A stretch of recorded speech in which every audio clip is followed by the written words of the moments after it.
সঠিক তথ্য কি দিতে পারবে? আজকে কোরআনের সঠিক তথ্য কি সেখানে আমি পেতে পারি? কিন্তু কোরআনের সঠিক তথ্য যদি সেখানে আমি আপলোড করে থাকি, তাহলে সেটা সার্চ দিলে আমি পেতে পারি কি পারি না বলুন? হ্যাঁ, সবচেয়ে কাজ বেশি হয়েছে আজকে প্রযুক্তির যুগে। সবচেয়ে আজকে মডার্নাইজ করতে শিখেছে এই একবিংশ শতাব্দীর আবিষ্কার, এই যে মোবাইল, টেলিফোন, আজকে টিভি, টেলিভিশন, আজকে সবচেয়ে ঘরের কোণে কোণে ইসলামের দাওয়াত পৌঁছিয়ে দিয়েছে, বলুন আলহামদুলিল্লাহ। কিন্তু আমি আজকে কোরা হয়ে থেকে গেলাম, বেকার হয়ে থেকে গেলাম, কোরআন পড়তে জানলাম না, তাহলে আমি আজকে এই সমস্ত জায়গাতে উৎফুল্ল হওয়ার কোনো কথা নয়। প্রিয় ভাইরা আমার, এ কিন্তু কথা বলতে পারবে না, সঠিক তথ্য আপনাকে দিতে পারবে না, আপনাকে সেটাকে নিয়ে নিতে হবে। আমি বলছিলাম যে আজকে এই যে মোবাইল দেখতে পাচ্ছেন, এটার সিম কার্ড আছে। কিছুদিন আগে আমাদের দেশের একজন সবচেয়ে ধনী ব্যক্তি কি মারা গেলেন, কি নাম? রতন টাটাজি। যা কিছু আজকে খাড়াগ্রামে প্রত্যেকটা জায়গাতে তার অবদান আছে। কোন জিনিসটা করেনি? দুঃখী গরিব সবারই জন্য কি করে গেছে। আজকে বিল গেটস সারা বিশ্বের কি ধনী মানুষ, তাই না? তাই না? জি, এইগুলো তথ্য আপনাদের কাছে খুব ভালো আছে। সমস্ত ধনী মানুষ, গরিব মানুষ, কিন্তু গরিব মানুষটার কেউ খবর নেই। সবচেয়ে গরিব কে, এই তথ্যটা কিন্তু ফিরে আসে না। সবাই তো গরিব, কিন্তু ধনী মানুষগুলোর নামে তার লিস্টে, টপ অফ দ্য লিস্টে কি নামটা কিন্তু চলে আসে। আমি বলতে চাইছি, যারা পৃথিবীতে কি ধনী ব্যক্তি, তারাও কিন্তু জগৎ থেকে কি চলে গেছে। এরা একদিন, কয়দিন আগে একটা হাদিস পড়ছিলাম। হাদিসটা যদি পড়ার যুগে কি পড়েছে, যদি একটি 5 স্টার কি হোটেলের মানুষ যদি মরে যায়, সেদিন যদি সে জাহান্নামে যায়, সমস্ত জিনিস কি ভুলে যাবে, যে তুমি কেমন ছিলে। তার 5 স্টার হোটেল কিন্তু মনে থাকবে না, যে তুমি কেমন ছিলে, সমস্ত জিনিসকে ভুলে যাবে। পৃথিবীতে কেমন ছিলে, দুঃখ কষ্টেরই কথাই বলবে। কিন্তু খাড়াগ্রামের যে ব্যক্তিটি দিন আনেক দিন খায়, সে ব্যক্তি যদি জান্নাতের সম্মুখীন হয়, তাকে যদি জিজ্ঞেস করে, সে একটাই কথা বলবে, হে আল্লাহ আলহামদুলিল্লাহ, আমি খুব ভালো ছিলাম, এখনও ভালো আছি, বলুন আলহামদুলিল্লাহ। পার্থক্যটা এখানে, দিস ইজ দি কি ডিফারেন্স কি between Islam and other fact. পার্থক্যটা হচ্ছে কি এখানে, যেটা হচ্ছে ইসলাম এবং আদার কোনো জিনিসের সাথে কি সম্পর্ক। তো আমি বলতেছি যে এই যে মোবাইলটা আজকে সিম কার্ডের মধ্যে চলছে, এমন একটা সময় আসছে আমাদের কাছে তুলে দিবে যেটা সিম কার্ড থাকবে না। এটা কিন্তু সবাই চাইছে যাতে পয়সা টয়সা না লাগে। এখন একটা মোবাইল চার্জ করতে হচ্ছে, এমন একটা সময় আসবে খুব অল্প দিনের মধ্যে আপনার কাছে আসবে যে তাতে কোনো রিচার্জ কোনো থাকবে না, সোলারে কি চার্জ হবে, যত পারবে কি তোমার কাছে চলবে। পৃথিবীর মধ্যে কি সবচেয়ে একজন বড় প্রযুক্তির যুগে ধনী ব্যক্তির নাম বাচ্চা ছেলেরা কিন্তু বলে দেবে, একে এলন মাস্ক বলছে। কি বলছে? আজকে পার্থিব জগতে বায়ুমণ্ডলে স্যাটেলাইট বসিয়ে মানুষকে আজকে দিতে চাইছে, এমন একটা কি প্রযুক্তি দিতে চাইছে যে আপনি যদি আজকে ঘরের কোণ থেকে কথা বলেন, আমেরিকা ক্যালিফোর্নিয়া থেকে দেখতে পাবে স্বামী স্ত্রীকে কোথায় কথা বলছে, তার পকেটের কোন জায়গাতে টাকা আছে, অ্যাকাউন্টের কোন অ্যাকাউন্টে টাকা আছে, সমস্ত জিনিস কিন্তু আপনার কাছ থেকে বের করে নেবে। পৃথিবীর সমস্ত মানুষকে পথে নামিয়ে দেওয়ার কি পরিকল্পনা চলছে। তাহলে আমাকে কতখানি জানতে হবে, কতখানি এগিয়ে যেতে হবে। আল্লাহ গো, প্রত্যেকটা মানুষকে বুঝার তুমি তৌফিক দান করো, সকলে করে আমিন। আমাদের এই সমস্ত জিনিসগুলোকে জানতে হবে, না জানলে কি সেই পথ থেকে আমাদেরকে এগিয়ে যেতে হবে।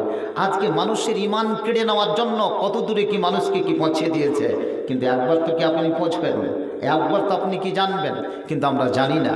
আমি ওই কথাটা বলেছি, কোরআন মাজিদের খুবই গুরুত্বপূর্ণ যে একটা আয়াত, যার ব্যাখ্যা বিশ্লেষণ করলে যার শেষ হবে না। ফাসআলু আহলা যিকর ইন কুনতুম লা তা'লামুন। যারা জানে তাদের কাছে তুমি জেনে নাও, যদি তুমি না জানো তাহলে তার কাছ থেকেই জেনে নাও। মানুষ আমরা ছাত্র ছাত্রী হিসাবে পৃথিবীতে এসেছি, আবার ছাত্র ছাত্রী হয়ে পৃথিবী থেকে মরব। কবি জীবনানন্দের ভাষায়, কবি নজরুল রবি ঠাকুরের ভাষায়, সমস্ত সাহিত্যিকেরই ভাষায় সেই কথাটাই। কিন্তু আজকে আমি জানলাম কতটুকু, শিখলাম কতটুকু, বাস্তবে রূপদান করলাম কতটুকু, প্রত্যেকটা মুহূর্তের কিন্তু হিসাব হবে, কিন্তু সেটাই। ওরে আমার যুবক যুবতীকে জেনে রাখুন, ফাসআলু আহলা যিকর ইন কুনতুম লা তাআলামুন। ওরে তোমার আজকে রমজান মাসের আজকে 17 রমজান চলে গেল, আমি যদি কোরআনের এতটুকু অংশ পড়লাম না, এতটুকু অংশ জানলাম না, বয়সের আমি 40 বছরে পা দিয়ে দিয়েছি, কে 50 বছরে দিয়েছি, কে 25 থেকে 30 বছরে দিয়েছি। যুবক যুবতী এইভাবে চলছে, জীবন চলছে, কোনো পরিবর্তন নেই, কোনো জানার জন্য কোনো কিছু নেই। ওরে যুবক যুবতী জেনে রাখো, জেনে রাখো, তোমার জীবনের যখন প্রত্যেকটা ক্ষণ চলে গেল, সেকেন্ডে মিনিটে ঘন্টায় যখন অতিবাহিত হচ্ছে, তুমি একবার চিন্তা করলে না, একবার জীবন সম্পর্কে তুমি ভাবলে না, তোমার জীবন কত দূর পর্যন্ত গেছে, কত দূর পর্যন্ত আসবে। তোমার প্রতিটি মুহূর্তের হিসাব কড়াই গন্ডায় তেঁতুলের ভাষায় তোমাকে পৃথিবীর মাঝে সেই দাড়ি পাল্লায় ওজন করে তোমাকে দিয়ে দিতে হবে। এটাই হচ্ছে তোমার পরিচয়, এটাই তোমার বৈশিষ্ট্য, যেহেতু তুমি মানুষ। ওই যুবক যুবতী একবার তুমি ভেবে নাও, একবার তুমি কল্পনা করে নাও যে প্রতিটি মুহূর্ত আমি কোথায় কাটালাম, কোথায় রাখলাম। এইভাবে তুমি যদি প্রত্যেকটা জিনিসের কড়াই গন্ডায় হিসাব করে যাও, তাহলে তুমি পৃথিবীর মাটিতে একজন প্রকৃত মানুষ এবং পরবর্তী জীবন তোমার সাফল্যময়। প্রিয় ভাইরা আমার, জীবনকে কোন জায়গা থেকে আমাকে সাজাতে হবে আর কোন জায়গা থেকে আমাকে নিয়ে আসতে হবে, এটা কিন্তু আমরা প্রত্যেকটা মানুষের কি ব্রেন আছে, প্রত্যেকটা মানুষের বোধশক্তি আছে। সেই বোধশক্তির মাধ্যমে জীবনকে সেই জায়গাতে আমাকে পরিবেশন কি করতে হবে আর কি নিয়ে যেতে হবে। প্রিয় ভাইরা আমার, আজ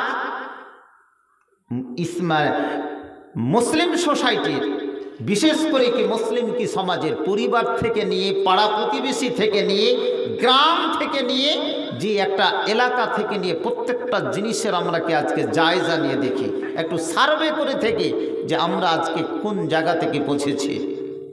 এক সময় গ্রাম বাংলাতে এত সুন্দর মক্তবগুলো চলতো, এখন কি দেখতে পাওয়া যায়? যায় না, কিছু কথা বলছে না। এমন এমন কতগুলো জিনিস গ্রাম বাংলা থেকে হারিয়ে গেছে, কেউ বলতে পারবে না। কুমোর পাড়ার গরুর গাড়ি, বোঝাই করা কলসি হাঁড়ি আছে কি? নেই। এগুলো সমস্ত ঐতিহ্য হারিয়ে গেছে। মহিষ গাড়ি হারালো, গরুর গাড়ি হারালো, আর বোঝাই করা কলসি হাঁড়ি হারালো। মক্তব্য আমাদের কাছে কি হারিয়ে গেছে, সেটা আজকে আমাদের নার্সারি একাডেমিতে কি পরিণত হয়েছে, যেখানে বাস্তবতার কোনো রূপদান দেওয়া হয় না। আজকে মক্তবে পড়তে গেলে বাচ্চা শিশুরা পড়তে যায় না, যে কতগুলো মেয়ে পড়তে যায়। পড়তে গেলে মেয়েরাকে কি পড়ানো হয়, কিন্তু সম্পূর্ণরূপে কিন্তু আমরা আলাদা রূপ আকার ধারণ করেছি। একটা পুরুষকে প্রথমে কি পড়ার দরকার ছিল? পৃথিবীতে কোনো নবী কোনো মেয়েকে করে পাঠানো হয়েছে কি? কাকে পাঠানো হয়েছে? পুরুষকে না মেয়েকে? পুরুষকে পাঠানো হয়েছে। আর রিজালু কাওয়ামুনা আলান নিসা, পুরুষকে যখন পাঠানো হয়েছে কি একজন নবী করে, কোনো মেয়েকে নবী করে পাঠানো হয়নি, তাহলে পুরুষকে কতখানি শিখতে হবে কথাটি জানতে পেরেছেন? অতএব সেই দিকে লক্ষ্য রেখে আপনি আমার জীবনকে যে এইভাবে এগিয়ে নিয়ে যেতে হবে, যেটা পবিত্র কালাম পাকে বর্ণনা করেছে, হাদিসে নববীতে কি বর্ণনা করেছে। আজকে ফাসআলু আহলা যিকরের উপরে কয়েকটি মাসলা আপনাদের কাছে, 2-3টি মাসলা বলে আমার বক্তৃতা কিন্তু শেষ করব। ভালো করে শোনার চেষ্টা করবেন। প্রিয় ভাইরা আমার, আজকে সমাজে যেমন ছেলে বাস করছে, তেমন সেরকম মেয়েরাও বাস করছে। একটা পরিবারে যেমন স্ত্রী এবং পুরুষ বসবাস